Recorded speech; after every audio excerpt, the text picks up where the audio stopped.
Offense, everybody played a part today. Let's talk about that. No, absolutely. I think when offensively, when we basically are non-existent for a couple drives, we survive on the play of our defense. Keeping it close for us. Special teams, creating a score. Building momentum, getting a great crowd into it. And Coach Pagano's message has always been about each other, your teammate, and I think when you build an environment like that, you end up playing 60 minutes, consistently. And so I think we did that today. We played 60 minutes, we're fortunate to come out on top against a very, very good Seattle team, and glad to get a win in front of the home fans at Lucasville. Andrew, can you just touch on a little bit just about the resilience of this team? It's like you may be down 12 points, but you guys still fighting to the end. Yeah, it sure felt like a lot more than 12 points. And then you look up at the scoreboard and it's 14-12, and we're up. It's like, what? It doesn't feel like we're up. But guys keep fighting, and it's been that way since I've been here. I think it's really set by Reggie Wayne, Robert Mathis, Corey Redding, the veteran guys. They just play football. I bet Robert doesn't even look at the scoreboard during the game. He's going, as hard as he can every play, and we just try to follow him.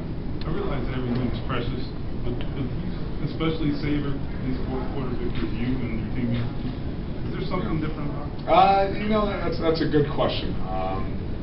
Like I said, at the end of the day, a win is a win. If it was ugly, if it was great, if 2-minute comeback, you hold on for dear life. But a chance to beat a good team, in front of our home fans. We'd lost our last home game. To get back on track at home, we take a lot of pride in that. And maybe there's something special about the close ones. But a win's a win, and I'm sure you'd ask every guy in the locker room, they're happy with a win. In your team, what are you doing there seeing TJ so wide open? Yeah, I think nothing really changed too much. I think when you have Reggie Wayne and T.Y. and DHB, they'll get open eventually. You can't consistently cover those guys 60 minutes. And their corners, their secondary, they do a great job. They're long, they're physical, they keep working. A lot of respect for the way they play, and I'm sure our Wilds would say the same thing. But they just kept working, and once you get a little bit of rhythm, I think that always sort of just helps. Were there some pretty tight windows today? I mean, you made some great throws in spite of that. You just talked about that. It seemed like there was some pretty. Yeah, I think in this league there's going to be tight windows every week. You have phenomenal athletes in the secondary, and they did a great job early of really constricting those windows, batting balls down. But I think we just sort of found our footing and kept working, and stuff started to click. Andrew, what did you see on the first TD to TY that made you think that was the right time to take a shot? I think the corner sat a little bit on the shallower out route, if you will, and when TY's running fast, there are not many guys that can catch him, and he had some space, and Line did a great job protecting up, and in those situations, I give him a ball that he doesn't have to slow down for, and let's see what happens. And when he gets the ball in his hands, good things happen. It turns into a punt return. He starts running, good things happen. I don't know that ultimately mattered, but can you just talk about just really putting the exclamation point on getting down there and getting that extra field goal and really finishing the game? I do think it mattered. That extra field goal always matters. And, obviously we would have loved to convert it on that last third down and take a knee and run the clock out, but we didn't. But a huge drive, and the way Trent Richardson runs, he's always falling forward. Donald Brown, Reggie Wayne always makes plays in the fourth quarter, when he needs to.